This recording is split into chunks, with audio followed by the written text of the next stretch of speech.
Alors, dans cette vidéo, c'est une vidéo d'introduction pour découvrir le logiciel Imodata. Alors, l'écran, quand vous lancez le logiciel, c'est celui-là, c'est la carte de France. En haut à gauche, vous avez une petite boîte avec 4 lignes, région, département, commune et quartier. Et donc, je vais zoomer avec la molette de la souris et par exemple cliquer sur Orléans.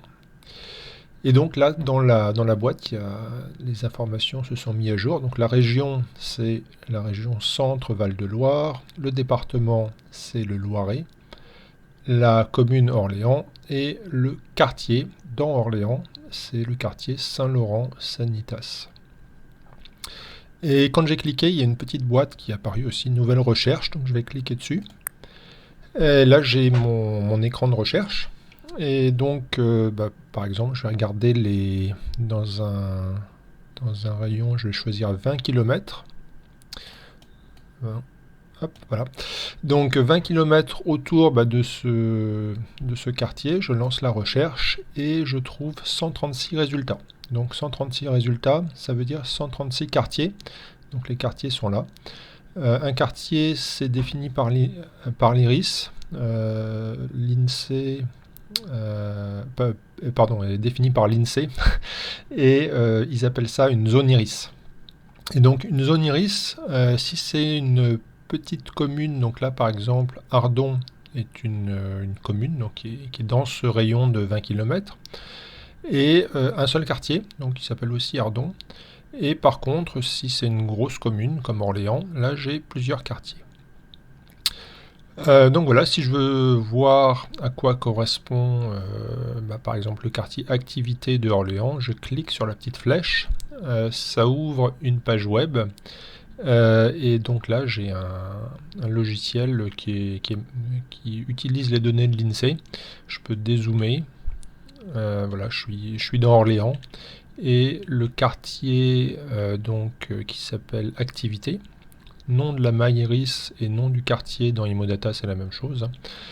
Et ce quartier correspond voilà, à cette zone-là. Donc je reviens dans Imodata là, avec le petit onglet en bas qui ressemble à un mélange entre un cercle et un triangle.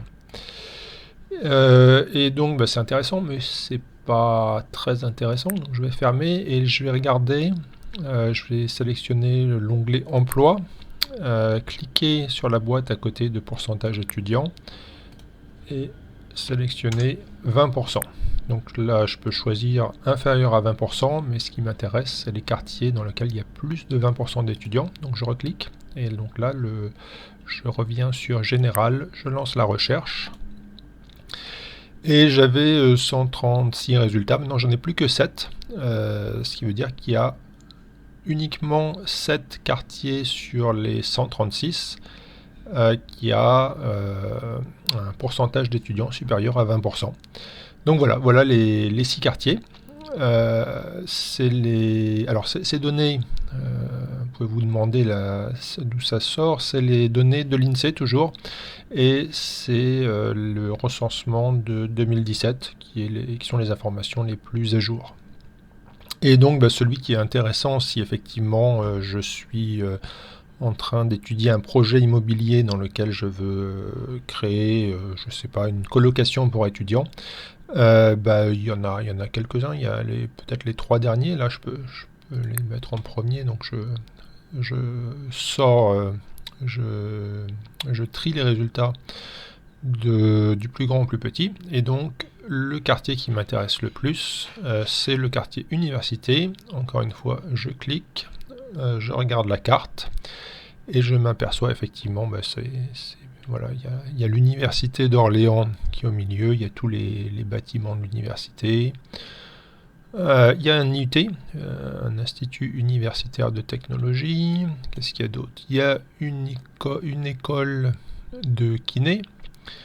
Bon, voilà, il y a plein de bâtiments pour étudiants, et donc il y a beaucoup d'étudiants dans ce quartier-là, et il y a une grande probabilité que si mon projet immobilier que ce soit un studio ou une colocation, se trouve dans ce quartier-là, je trouverai des clients sans trop de problèmes.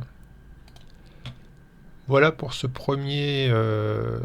pour cette première recherche sur Imodata.